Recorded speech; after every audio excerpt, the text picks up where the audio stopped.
resources out there, and it can be hard to find different information on the AMC website. So I went ahead and made like a resource guide, if you will, all of the different links that I used to make this presentation are on this, and they're kind of like labeled by section. So it'll say like MCAT or um, interview or whatnot. And so feel free to look at that now. Feel free to look at the end. I'm just going to throw that out there so that you all have that resource to you. Um, but Lindsay, can you share the presentation?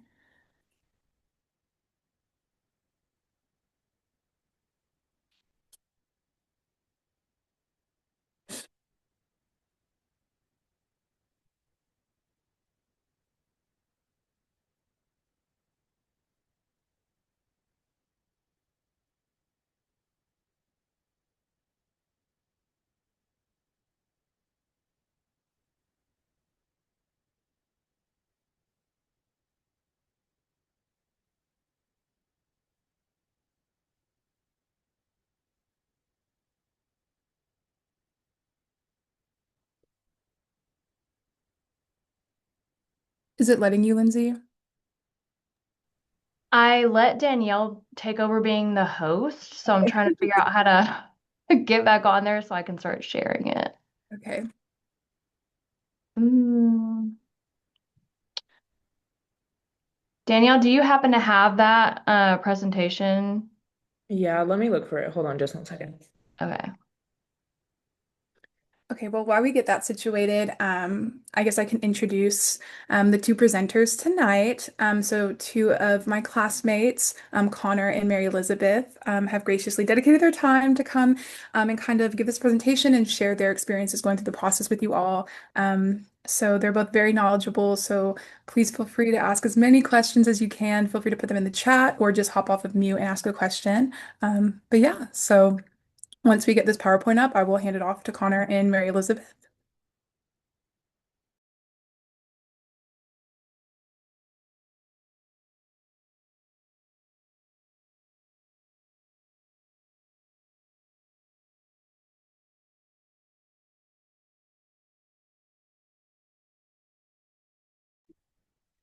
Hey guys, while we're getting all this information pulled up, I just wanted to kind of introduce myself and give a little background. So like Mackenzie said, my name is Mary Elizabeth. I'm also an MS1. And my experience with the application timeline is I've actually applied twice, once right out of college and then once after a few gap years. So I've done this two times. And so we can give a little bit of perspective on both timelines. And if y'all have any questions, please feel free to interrupt or drop them, like Mackenzie said, in the chat. But I'm really excited to talk about this because it's a really confusing process, in my opinion. And I wish I had had something like this when I applied. And then Connor has a different, experience with this too, so he'll offer great advice as well.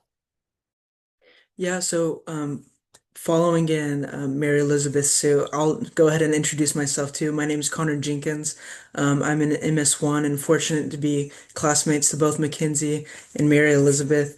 Um, like Mel mentioned earlier, I have a little bit of a different background than her. I graduated college last year, so I'm what would be considered a traditional student. So we really hope to give y'all a broad scope of the different experiences you can have as an applicant.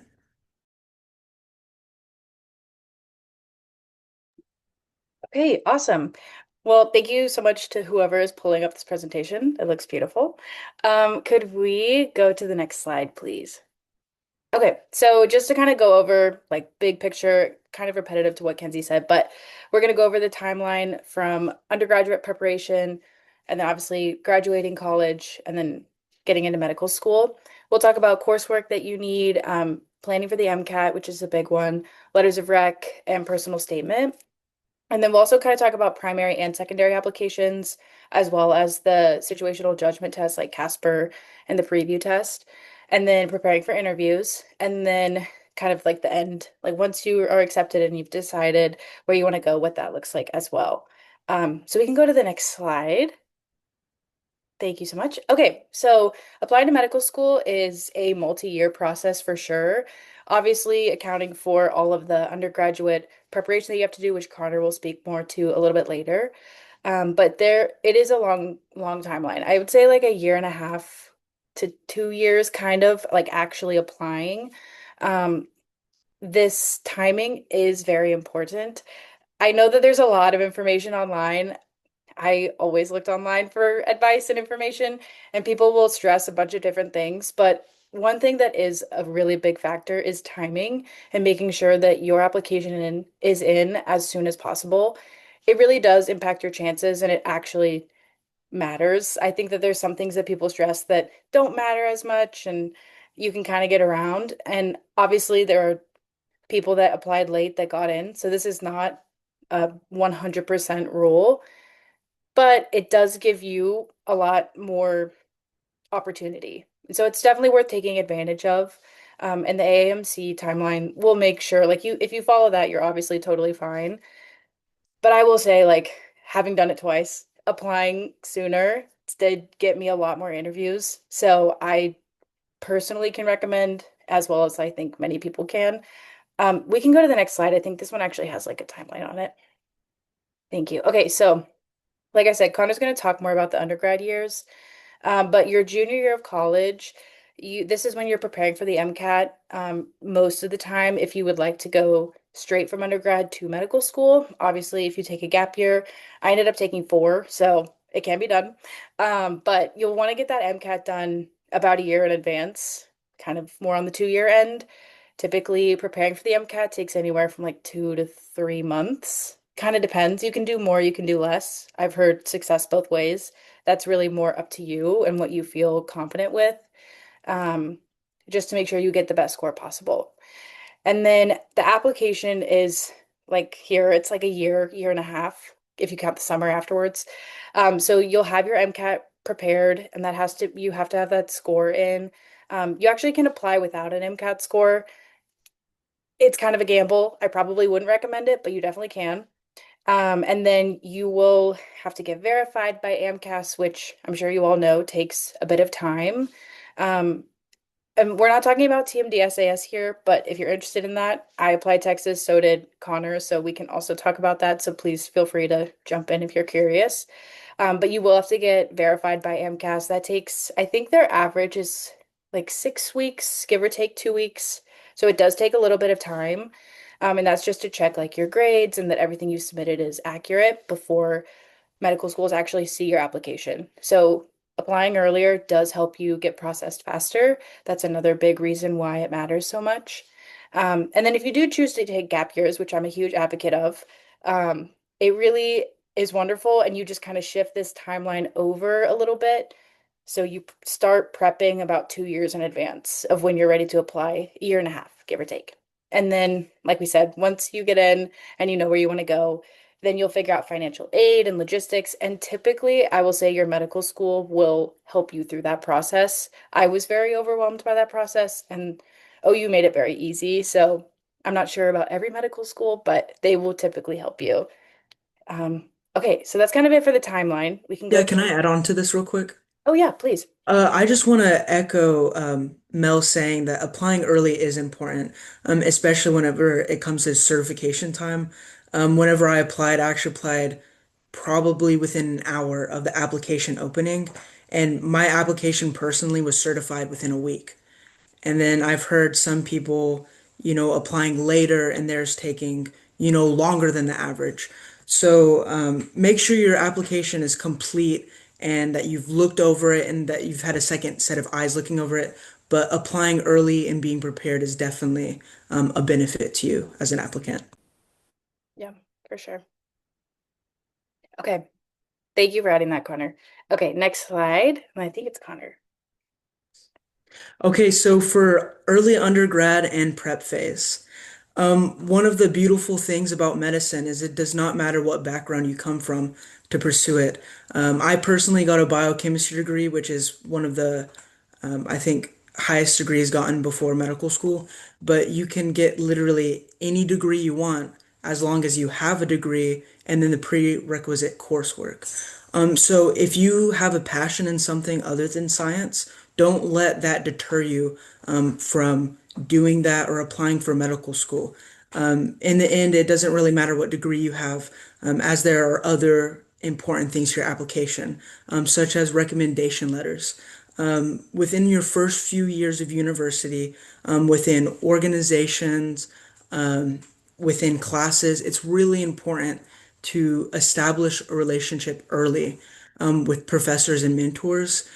Because if you're getting ready to apply and you're short a letter or you need one specifically from an upper level science professor, which most medical schools require, if you don't have that personal connection with them, your letter may not be as strong as if you took the effort, reached out to your professor, go to office hours, and try to be present in classes.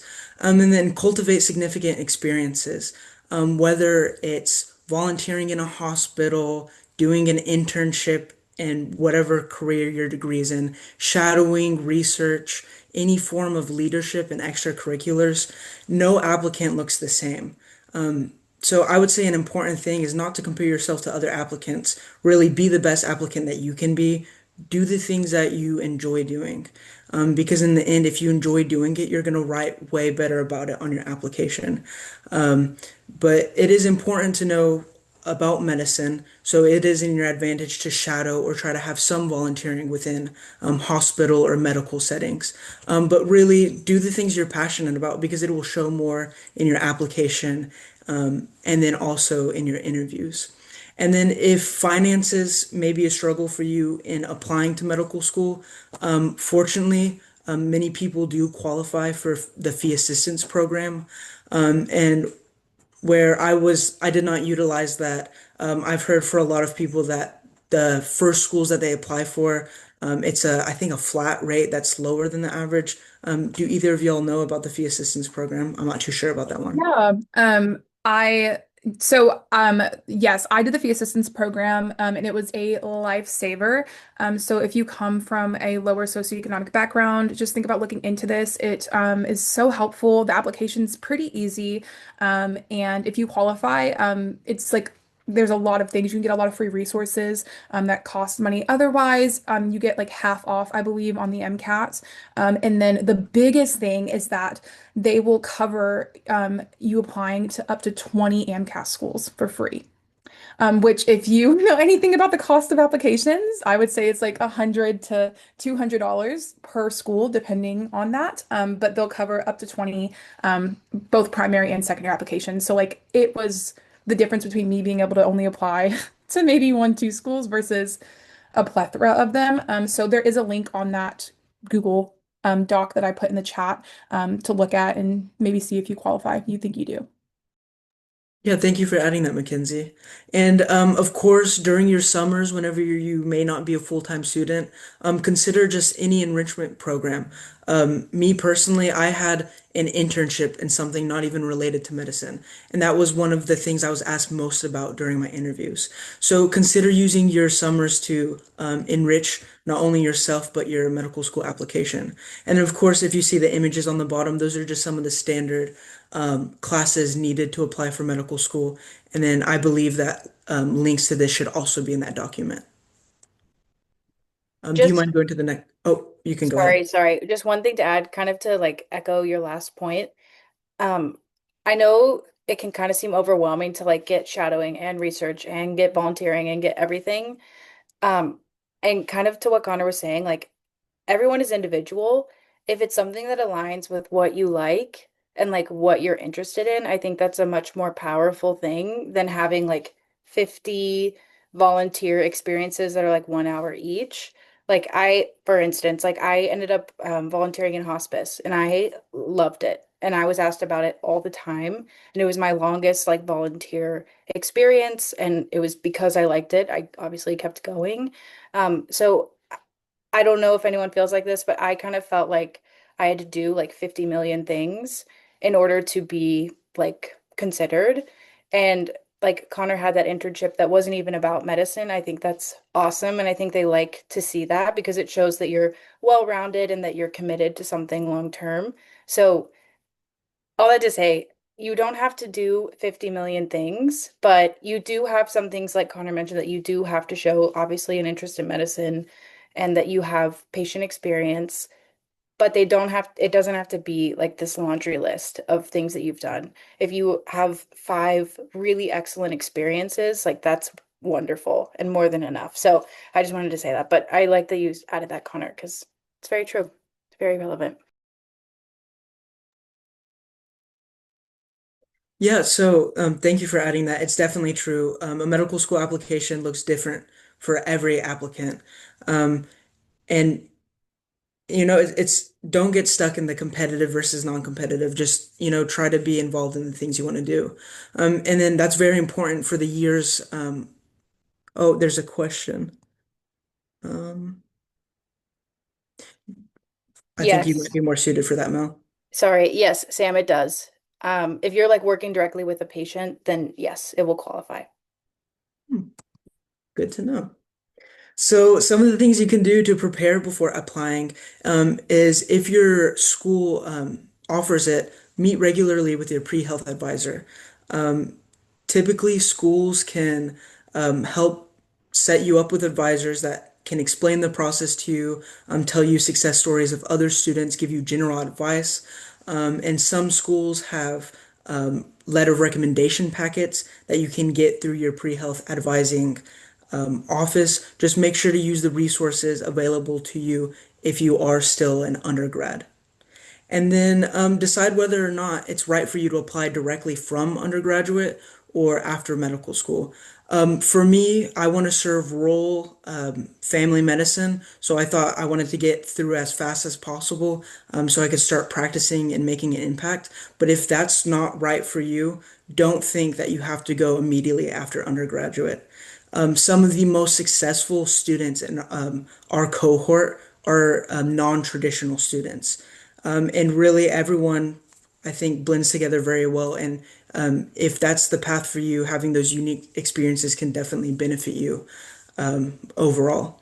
And then when planning for when to take the MCAT, ideally, you should do it early in the application year because, of course, anything you upload on AMCAS, it takes time for them to certify it and then send it to the schools.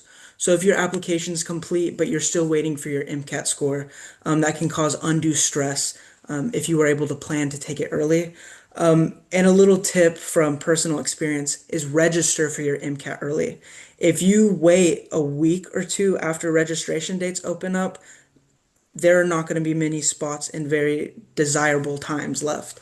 So definitely plan early whenever it comes to the MCAT. And then this is definitely something you should be thinking throughout all of undergraduate or even postgraduate. Think of who you want to represent you on your application.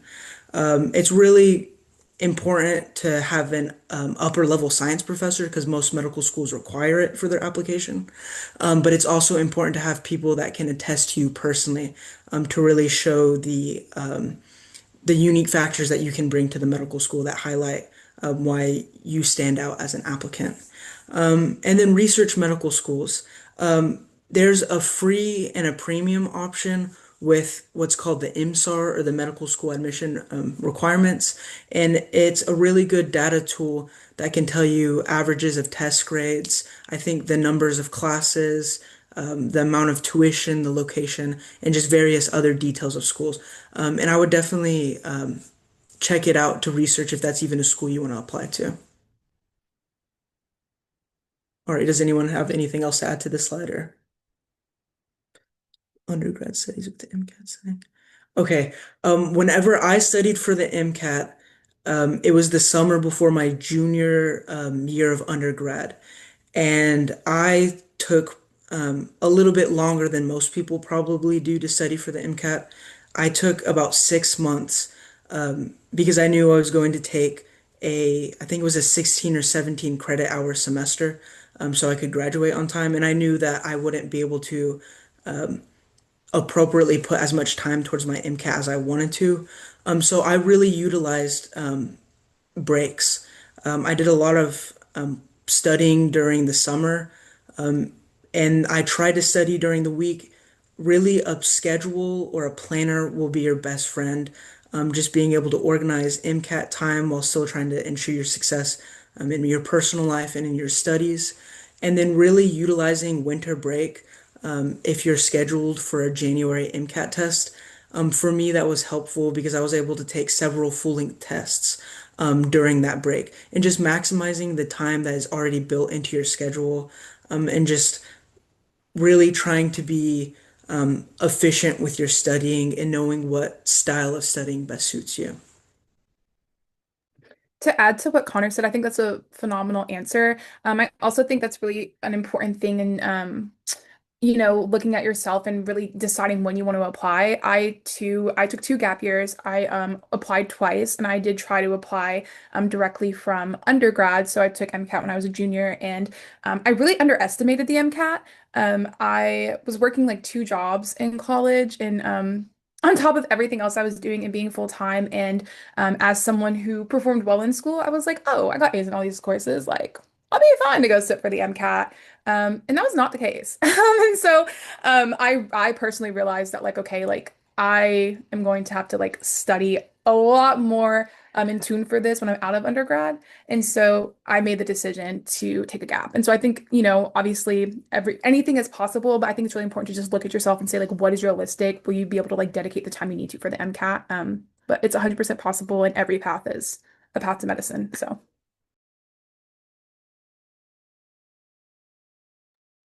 Do you mind? Thank you.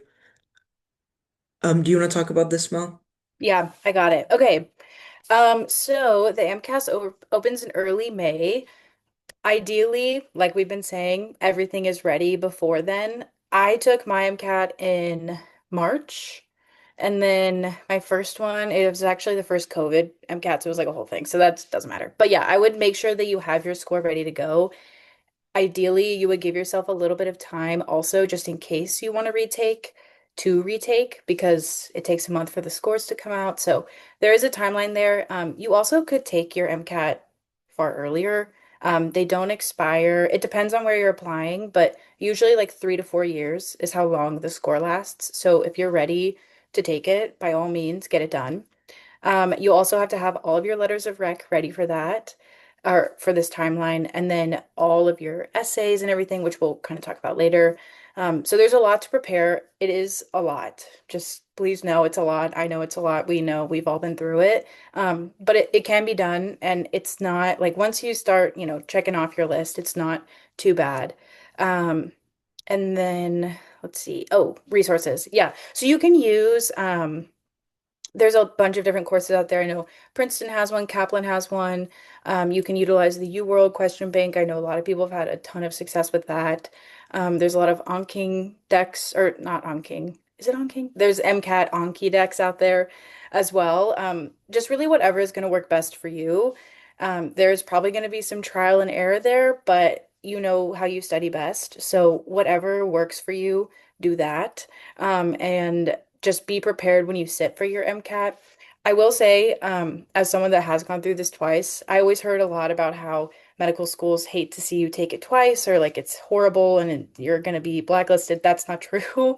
It's totally fine to take it twice. And even more than that, if you need to, but obviously no one wants to take it too many times. Okay, 2 years. Okay, thank you, Connor. So maybe 2 years for OU specifically.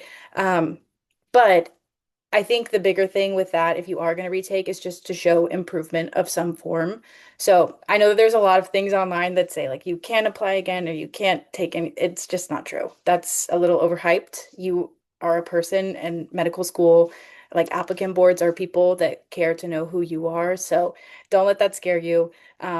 And yeah, there's a bunch you can do. Also, with the fee assistance program, I believe you get access to a bunch of MCAT resources. So that is also a really great thing to look into, like taking those full length tests, like Connor said. Absolutely need to do that. It's a long test, like 8 hours. So highly recommend those. If you even if you don't qualify for the free assistance program, you can still purchase those. And I don't think it's horribly expensive to my knowledge, or it's been a while now, but I don't think it's horrible and you get quite a few. You also get question banks as well from the AAMC. So there's a lot of resources. AAMC is the best because they're the people that write the test, and then everyone else is great to add on. Okay, we can go to the next slide. And then Connor, do you want to do this one together? Did you talk about this too? Yeah, I can go over Casper. I didn't take Okay, preview. I'll do the preview.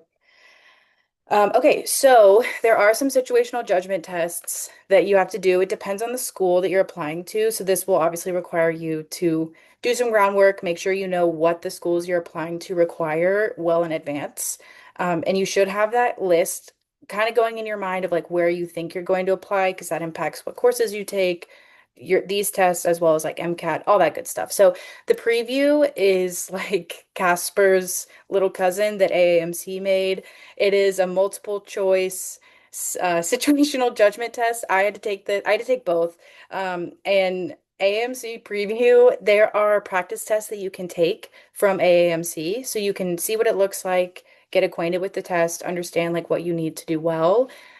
I will say, and I'm sure Connor will probably echo this, but these should not be very stressful in all things considered. I think you all are more than capable of doing wonderfully on these, and there's plenty of guides out there to kind of help you do the best that you can on these exams. And obviously, schools do look at them. The preview is very new, so not a lot of schools require it, and it's also kind of hard to gauge what that score means because there's just not a lot of data. Obviously, you still want to do well. You want to put your best foot forward.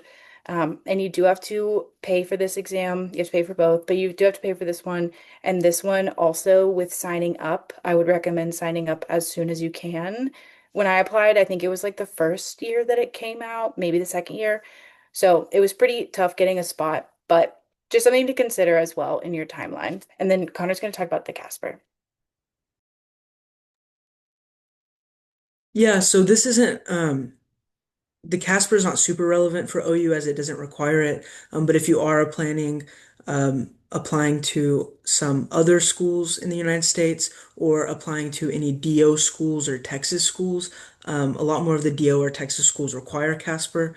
So that may be a exam that you need to take. How it's set up, it's a open, free response situational exam with two portions. There's a typed portion where you have a typed response, um, basically saying how you would react to a situation.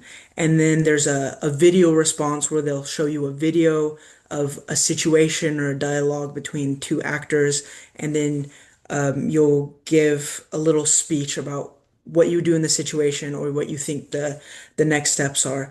And then something that's unique to this test is it's actually scaled quarterly. So you don't get a raw score or they don't tell you where you specifically rank. You can be the top, the second, third, or fourth quartiles.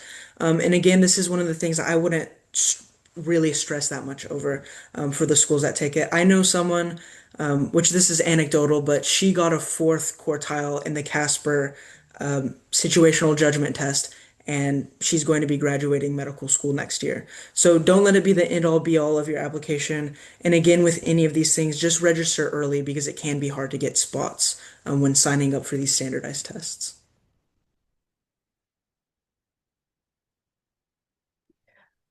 Sam, to answer your question, I believe for Casper, it's like its own database. I know TMDSAS has like links to it, but if you just look up Casper situational judgment I can send test, a link. okay, perfect. And then AMC is on AMC's website as well. And then something that I should mention is that for Casper, that's not really something you can study for, but I would use their tool that gets you familiar with the format of the examination so you can kind of see what questions look like and how you're supposed to answer. Yes, and to your question, Sam, I think I would really take a look at the schools you want to apply to. Because I mean it might seem easy like, oh, I'll just take both, just in case. But it's truly like the application process is so stressful. You don't want any extra like unnecessary stress. And so me personally, I had that same thought and I was going to take both. I took the AMC preview and then I just looked and I was like, only one of the 20 schools I'm applying to requires Casper. Like for me, it wasn't worth it, right? So I think just really looking at like where you want to go. And now if you have like a mix of like both, then yeah, like take it. But yeah, so And then one more last thing to add about Casper, even though it's probably not the biggest thing for most of y'all, there's also something on there I think called like Duet or Acuity Insights. There's like three schools in the US that require you do that. So just really look at the requirements of the schools you're applying to see if this information even applies to you. But for context, I don't think either is required. Correct me if I'm wrong, No. Lindsay, if you know, I don't think either are required for OU. So Okay, I'll do. Do Do you you want want me me to go over to do this? this? Yeah, will you do this one? Whenever you did this, did you have a letter packet thing? Maybe you can talk about it. I had a letter packet. I also had a lot of letters. Okay, so if you're an undergrad right now, you should have, well, I would check and see if you have like a pre-med advising committee. I went to University of Arkansas and we had one, and I highly, highly recommend using them as a resource. The one at Arkansas, they compiled letters for us, and made sure that they were all ready to go because there are very specific things that you need on letters, especially for TMD SAS. If anyone is applying to Texas, it's like has to have a letterhead. It's like a whole thing. And so they help to make sure that everything is ready to go. They also have a letter for you from the pre-med health committee. Um, but just to point to this, and I think Connor will be able to talk more about like undergrad specifically, but if you are interested in taking gap years, if you are currently taking gap years, you do not have to have letters only from professors. In fact, it wouldn't really make sense for you to only have letters from professors. For instance, I had a letter from my hospice volunteer coordinator because I genuinely loved it and it was really important to me. I also had letters from, I used to manage a Lululemon, so I had a letter from one of my old bosses there because it was a huge part of my story. So it's okay if your letters are not fully from professors, but I also did have an upper level science professor letter, even my second time applying. So I would just utilize those resources, and I think Connor will be able to speak a little bit better to like getting only the undergrad letters. Yeah, thank you for sharing that experience.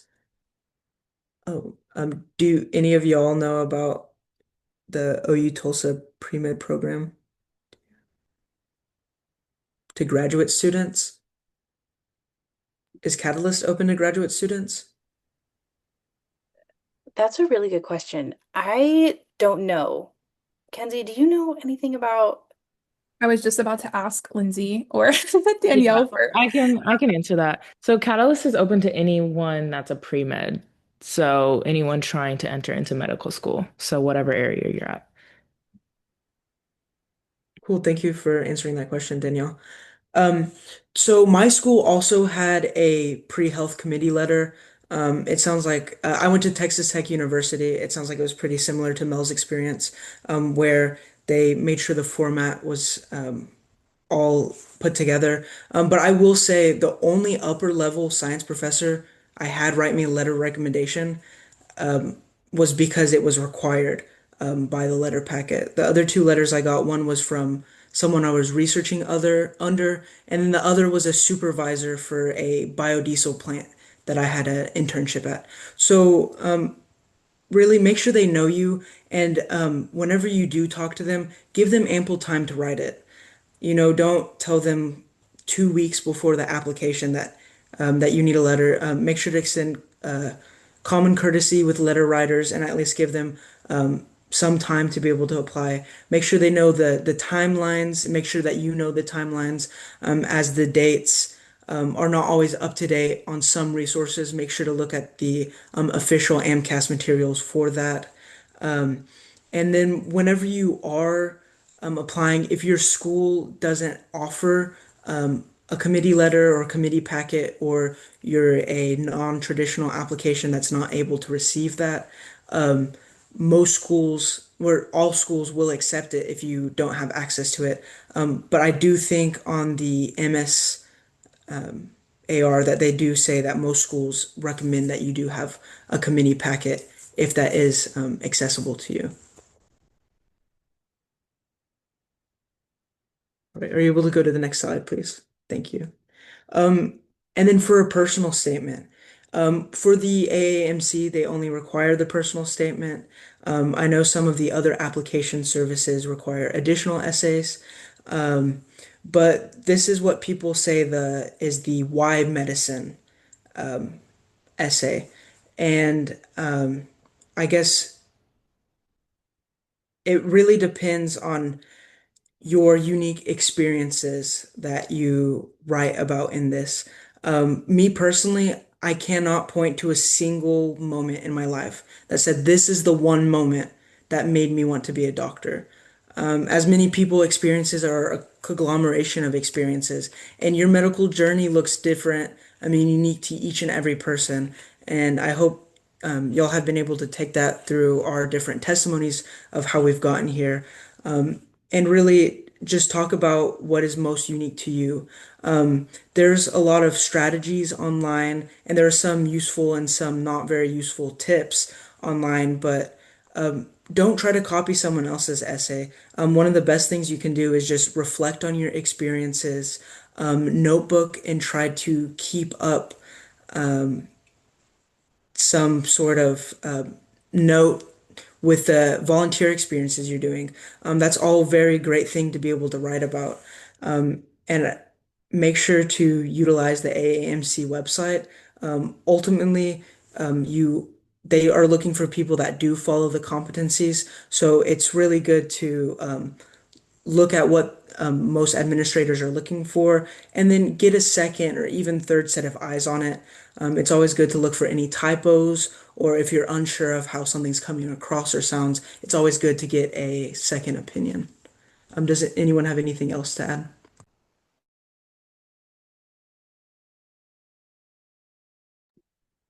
No, I think that was great. Thank you, Connor. Okay, so this is just kind of like the dates as AMCAS has them. So May 1st is when the AMCAS application opens. Um, this is when,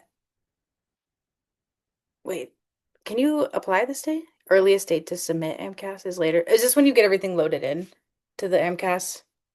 It's when May 1st you can load everything in and save it, but you Okay. can't actually do the submit until the May 27th. 27th. Okay. Yeah. So you can like load everything in. This is also helpful just for when the 27th rolls around, like you know when you press submit, like everything's good to go. This will include like all of your letters of rec, your MCAT score, any situational judgment tests that you need or that your schools require, and then all your essays. And for each like section, I'm not sure if you all have gone on to the MCAS, no problem if not, but when you upload anything about, for instance, like a shadowing experience or a volunteer experience, you usually will write a little blurb about it. It's very short. It's not it's not a ton of space, but it is more writing to do. And you obviously want to be impactful with those statements. But it shouldn't, that's not the huge stressor of the application, but it is something to think about. So it allows you to make sure everything's ready to go. You have to put in like your grades as well as upload all of your transcripts. And so your transcripts will have to be uploaded at this point as well from your schools. They have to be like official transcripts. And to my knowledge, I don't like you cannot submit them. The school has to submit them for you. That might be different with TMDSAS and AMCAS. I might be mixing those up there, but I'm pretty sure the school has to submit everything for you. Please correct me if I'm wrong, anybody. I And then think unless you have a fully sealed official transcript, they have to be sent from the school. okay, okay, perfect. And then let's see. So the May 27th you'll submit. That's when your verification process starts. So again, as close as you can get to that date, the faster you will get verified, the faster that your application will be sent to medical schools. So for MCAS, it'll be June 27th is um, the earliest opportunity for that to happen. If you're in like that first wave, they obviously have far more seats open in the class. So that's also kind of to the point of timing is really important. And then if you do apply early decision, there are a few schools that offer this. That's where if you apply and you get accepted, like that's the school that you are going to. It's kind of a different beast, in my opinion. I did not apply early decision. If anyone has personal experience, please feel free to hop on. But that is like you would know if you're applying ED. So, and that's like very specific. And then the other deadlines vary by school, typically between September and December for like your last day to apply. Again, I would not recommend this, but I have heard a success story. So it really just depends, but ideally sooner the better. And then all of the official transcripts must um, be with AMCAS within 14 days of the school's AMCAS deadline. Again, ideally that would all be submitted and ready to go even before you submit. So between that May 1st and May 27th timeline. And then we can go to the next slide.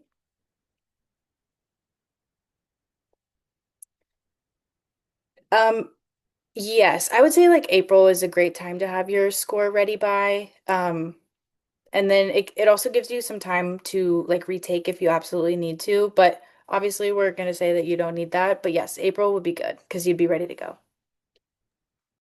And then just to add on to that, it's also recommended just to make sure that um, if the MCAT has any issues being received by the school, that it can be sorted out before their application deadlines. Okay, so then secondary applications. After you submit your AMCAS, you typically will receive secondaries. They will come in almost all at once, which is wonderful.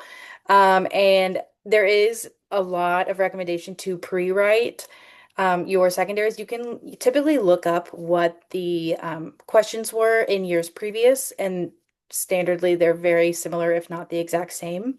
And that's like all public information. So you can definitely do that. I also will recommend, I know along online there's a lot of recommendation to apply super broadly and to apply to a ton of schools. And this is great, great advice. However, I personally would recommend to take it with a grain of salt.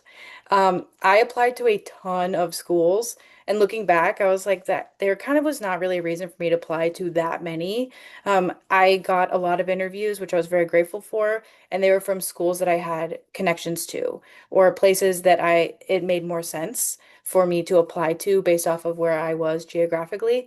Now, that is just my experience. So there is absolutely nothing wrong with applying to a lot of medical schools. It does better your chances, but you will have a lot of secondaries to write. And this is a long process because you obviously want to put your best foot forward. So that's just something to think about. If you're able to pre-write, that's wonderful. I believe the turnaround recommended is like within a week to 2 weeks, but ideally you would get those back within like a week, back to the school. And obviously kind of similar to like any essay, but also kind of the personal statement is make sure you answer the question they're asking. Um, Make sure to expand upon things that you weren't able to in your personal statement. So anything that relates and shows more about who you are that's in your application, but you couldn't really dig into, this is a great place to put that. And it doesn't have to be like they'll obviously give you word limits and stuff, but you don't have to fill that all the way up. If you can write a great essay in a paragraph or two, that's wonderful. So don't feel like you have to rewrite the handbook on this. And then also make sure, obviously, like outline before writing, but just make sure you know why you're answering, why you're answering. Some of them will be like kind of fun questions, like very random, like ethical questions, which is really fun. But usually it's something about the school or why you want to go to that school specifically. So you also will probably have to research that a little bit if you haven't already. So it's just something to keep in mind. It took me a lot longer than I think I was anticipating. I thought it would be like, oh, I'll be fine.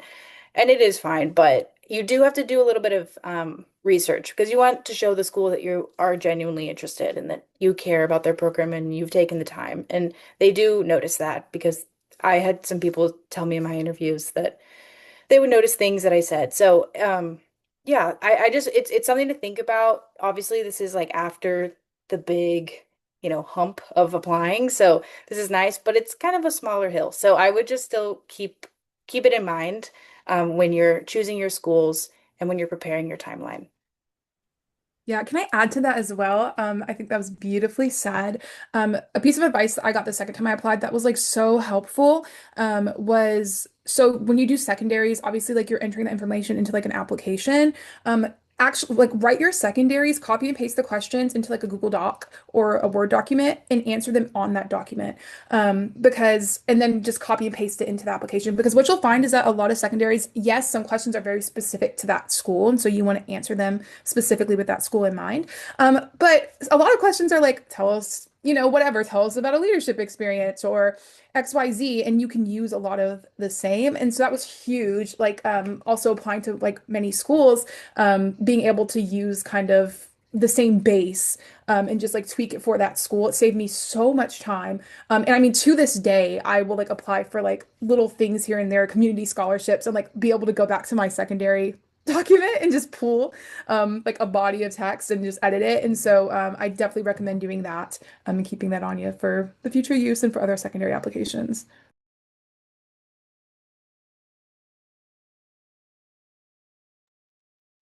Yeah, so interviews, probably one of the most nerve-wracking points of the application.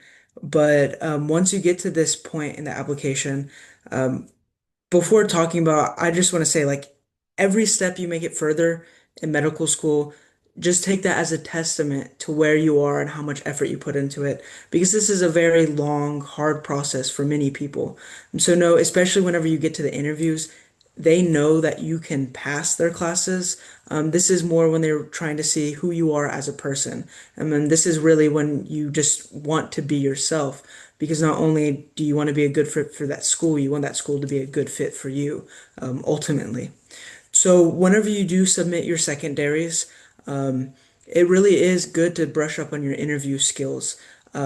You can look for a lot of questions that they have previously asked. I know there are a lot of resources online where people discuss that. You can go on the AAMC and, of course, review the core competencies because I know for OU, for the Oklahoma City campus interview, the first half is entirely based off of the AAMC competencies, and then they go on to ask more about your application. So, some of the most high yield things that you can do for your interview is really looking at the mission statement of the school you're applying to. They're going to ask questions relative to the values they have and the things they care about most, and they really honestly want to know what you think about it. Um, and then respond quickly, not only to ensure your spot during a good time that fits for your schedule, but also understanding that administrators are going through a lot of applicants during the season, and not only is it busy and stressful for students, it's a very busy season for everyone. So respond quickly. Um, Make sure that you have a good quiet space for virtual interviews. The last thing you want is doing a virtual interview and having your cat or dog run in the background, throwing you off your mojo. So just make sure to have a good area set up for that, that you can feel your most confident, and then do your best during the application. And then sending a thank you note. It's not required, but it definitely is a nice gesture to extend the time to thank the interviewers for interviewing you. And if it's not possible to thank the interviews or you can't find an email or something, do not stress over not being able to find an interviewer and thanking them. You are not going to be kicked off of the list of people they're considering for not thanking the interviewer. And then some schools even give you a specific email that they want you to email, so you're not flooding people's personal interviews. Sorry, emails. So just make sure to check with the school that you're at what their process is for that, just so you can show that courtesy to your interviewers. And then keep track of your dates. Um, and then something that a lot of people aren't too familiar with are interest letters. Some schools have policies where they say they don't even view them and it has no effect over your application process. But some people have anecdotal experience with sending in an interest letter saying, this is why this is the school I'm most interested in. And I would not send out mass interest letters to every single school. It should genuinely be something that you are interested in. Um, because you want to come across as most genuine as possible because ultimately the people that are interviewing are looking for their future colleagues. They're looking for the people that they can depend on to take care of their grandma or their children. So really be yourself and just rely on your strong suits and then just do a lot of that mock interviewing to work on your weaknesses as an applicant.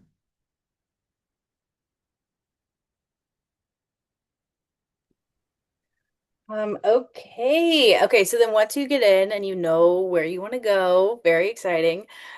Usually the final decision deadline for AMCAS is April 30th. You can commit to enroll earlier than that as well. And best etiquette is once you know where you're going to go and you feel very solid about that decision and you're happy with it, then you can just do that as soon as you know and as soon as you have an offer. Because that allows the schools to kind of move through their lists as well. It also gives you more time to prepare and move if you need to. So it all kind of works together. After acceptance, kind of like I was mentioning before, typically the school that you are going to attend will help you with financial aid, all of their requirements, anything you have to do. For instance, there's a lot of things you have to do with vaccinations, as well as like other stuff like that, like a TB test and all that good stuff. So that's typically school specific as well. So again, great information that you will get, but unfortunately, it is pretty specific to the school. So if we were to go through OUs right now, it might not apply to you, or it might. So that's just something to be on the lookout for. But typically, schools are very good about that as well. And then as for like financial aid, again, that's from the school. Typically, like they'll help you through that. Housing as well. I know like OU specifically has a lot of great resources for incoming students. There's like groups that will tell you good apartments that are close to the school, or upperclassmen or other people related to the school that have maybe a house if you'd be interested. Again, that's typically school specific, and I have found that most schools will do that as well. Usually you get put into like a group text or group me or whatever. One was a Discord, which kind of threw me off, but whatever works. And they will talk about it. So that's all information that you will get, and that's wonderful. But again, school specific, so I don't want to waste too much time on that. And then yeah, and then you just relax until you start medical school. Enjoy the time. But that's kind of it.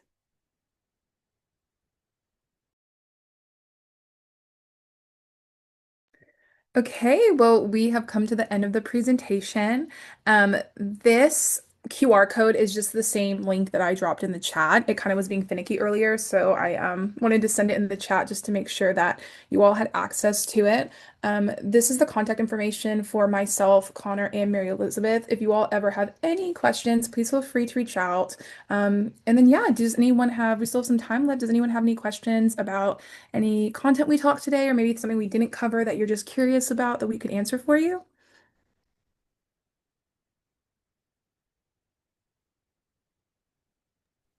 Um, Hello guys. Thank you so much for the conversation and everything. I just had a brief question on what exactly would you guys say that you wish you could have done like earlier or better when you were applying for medical school? I can speak on this definitely. One of the things I definitely wish I did differently was studying for the MCAT. I probably did it in the most unoptimal, inefficient way.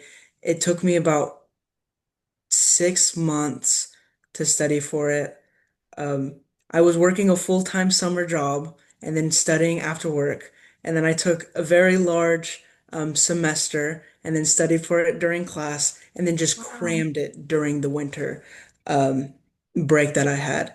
And one of the pitfalls I did was I studied one subject at a time. I did all of chemistry, then I did all of biology. But the problem was by the time I got to the car section, I had no clue what I studied for chemistry. So definitely spacing out and trying to schedule your studying, that definitely helps. And if you are still an undergraduate, maybe try scheduling it for an easy semester or anticipating to have an easier semester and maybe having a harder course load on a non-MCAT studying semester.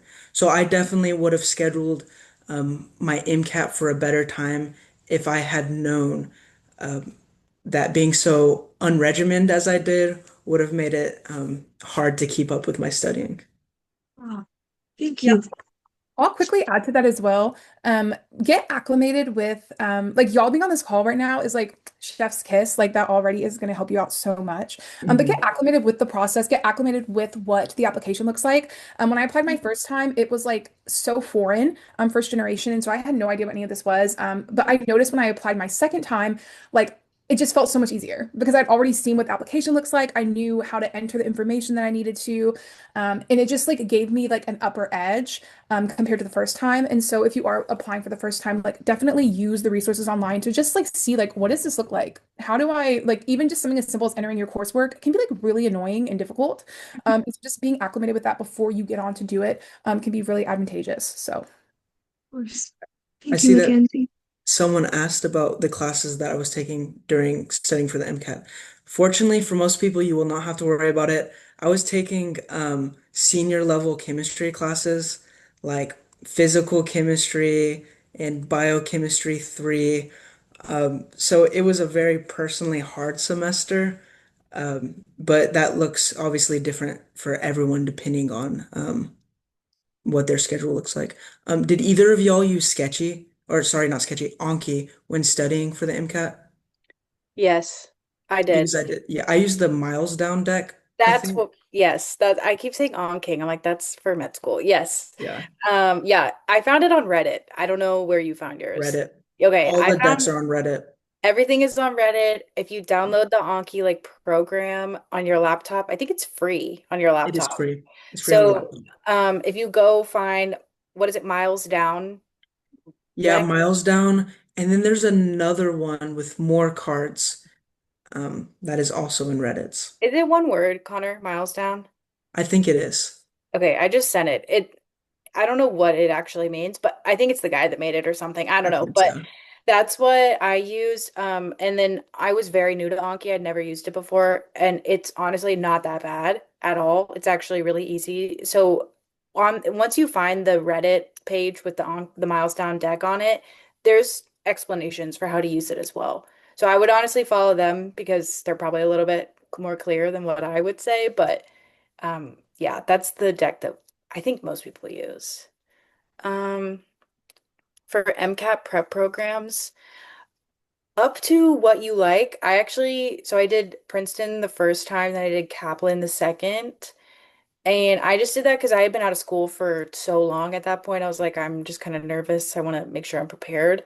But I think the best prep came from full length practice tests and like just studying. It gives you like a schedule. I know a lot of people that really, really, really loved UWorld. And looking back, I probably would have done that if knowing what I know now. I think UWorld is a great resource, but you don't need it. There's a lot of things you can buy, and it can get very, very expensive very, very fast. You don't need to do that. I really would just focus on the AAMC materials, like first and foremost, like that. Those are the test writers. So if you're using all of that, I think you're going to be great. And then just supplement where you need. But you, by no means do you need a prep program. That would just feel more comfortable for me. But I know plenty of people in our class that did not use that and they did wonderfully. So up to you, really. But I would say between the two, I think Kaplan was better personally. But I feel like I've heard a lot of people say that. So I don't know. I used Blueprint and I really liked it. Oh, So, right. and Yeah. if you get into fee assistance, just any plug out there, Blueprint will offer their course half off. So it's also like, yeah, it was a great resource. Amazing. Yeah, I used no programs besides the official AMCAS bundle. I use the free Khan Academy videos. So if self-studying floats your boat and you want to be cheap, you can do that as well. But I will say I've heard that the AAMC bundle is the best because they're the people who ultimately end up writing the test. So it's going to be most representative of what the MCATs are. Um, so yeah, that's Yeah. definitely useful. Um, to the next question about personal statement, which also Connor probably could touch on this as you were kind of saying you didn't have one moment. I agree completely. I also did not have one singular moment that was like medicine.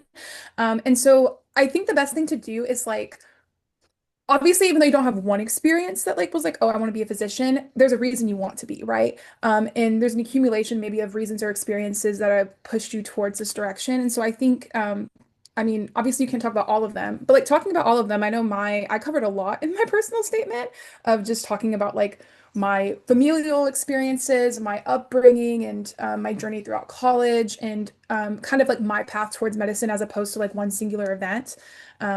So although a lot of like the typical ones might focus on like one thing that happened, I think I don't know, I personally like the more longitudinal type of personal statement because we are people, we're complex, we lived lives, and you want to be sure to like tell your story in your personal statement. So, but like I said, Connor might be able to talk more on it as well. Yeah, so early on, I heard a lot of people saying this is the one reason why I want to be a doctor. And that honestly did not resonate for me. I did not have that spark moment. My entire life has led up to me wanting to be a doctor.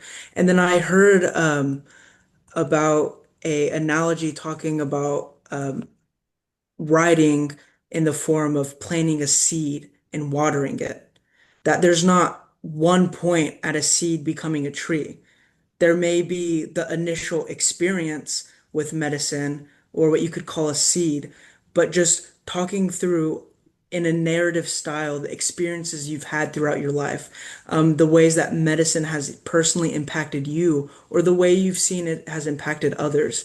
I'm talking about watering the passion and the care that you have for medicine throughout your lifestyle.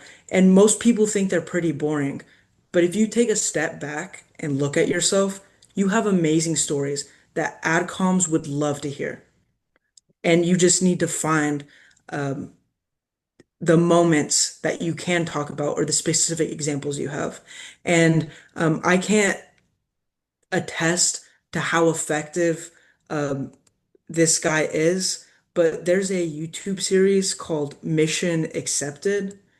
Um, It's from Medical School HQ. I use them a lot for whenever I was applying, and that helped me out. But there's tons of online resources. Um, Yes, and I think so sorry, Mel, but I think Lindsay also mentioned the last workshop was on the personal statement. And so if you go to like the OU Catalyst YouTube, there's like a whole presentation like this where they like go into depth on personal statement. So that might be helpful to watch as well.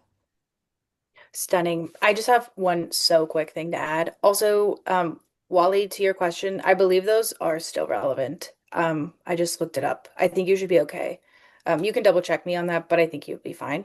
But for the personal statement thing, kind of just a little tip that I ended up getting from someone that edited my statement. I feel like I wanted to be a doctor since I was little, so I was like, this is not very helpful. And I feel like it was more helpful to think of like, okay, what are two very impactful experiences that I had in my prep. So for me, I was an MA and then I also was in hospice. And I was able to just kind of talk more about how I was able to show like why my passion was growing through those experiences, not necessarily like this is why medicine, although it does answer that question. But I just started off like, I've always wanted to be a doctor, but these two very specific, very impactful examples show me doing that over time. Just something to think about. But yeah, it's kind of a hard question to answer, honestly. I thought it was hard to write. Yeah, personally for me, this was the longest part of my application. I started probably whenever I started my application, and I honestly did not finish my personal statement until the day before I applied. So it is tough. We get it. Are there any other questions?